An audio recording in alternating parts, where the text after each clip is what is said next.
Hello chaps, and welcome to my build update number 2 for the Revell Handley Page Halifax B.III. It's 1/72 scale, kit number 04936, and this is my entry into the Bomber Command buddy build that I'm hosting here and on Facebook. So this is covering the build. After finishing the cockpit, I enclosed it in the fuselage halves, glued those together, taped and clamped.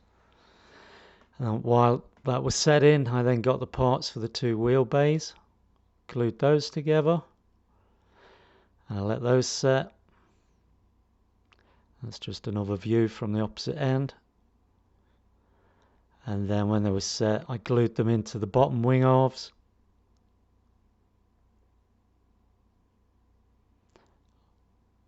Let those set, and then it was on to gluing the top wing halves onto the bottom wing halves, taping and clamping those till set. And then when they were set, we went on to the engine nacelles, glued those all in place.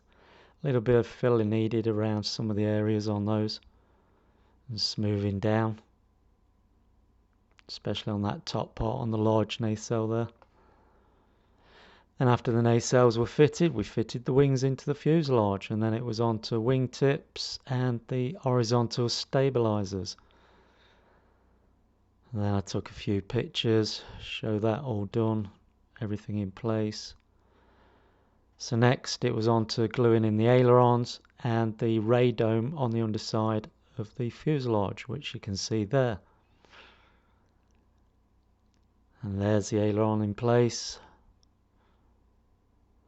And after those, I stuck on the port side front nose end fuselage part there.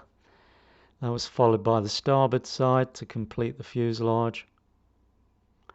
And then I moved on to detail painting the engine parts, propellers. And then moved on to assembling those when they were dry. And that's a full engine there with a mounting circle ring on there.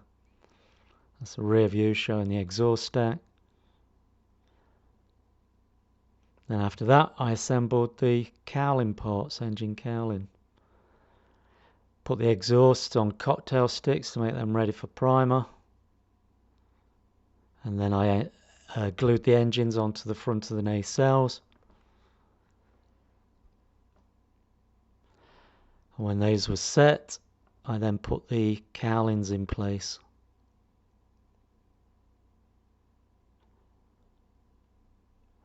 And after mounting the cowlings, I went on to masking the glassware.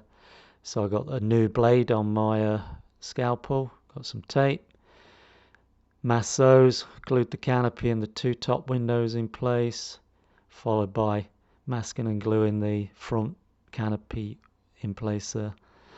I then masked the wheel bays, protect them from primer and paint, and I masked the rear wheel bay there with some moist tissue. I then painted and fitted the wingtip lights. That's the port side, and that's the starboard side. And after that, I masked the engine fronts there, getting it ready now for priming. I masked the windows that are going to stay clear. Anything that's not masked will be painted over. So there's just a couple on the rear side of the fuselage and a couple at the front there that are clear on both sides, port side and starboard side. So only 4 windows out of about 8 that stay clear. I then assembled the wheel struts and wheels, put those on cocktail sticks, and that was followed by assembling the bombs, putting those on cocktail sticks. I then cleaned everything with isopropyl alcohol, including the model. And that was it for this build update. She's all ready for priming, pre-shading and painting. So until the next update, guys, that's the end of this one. Thanks for following. Thanks for any comments. Build update number 2 will cover painting and decaling. Tally-ho, chops away.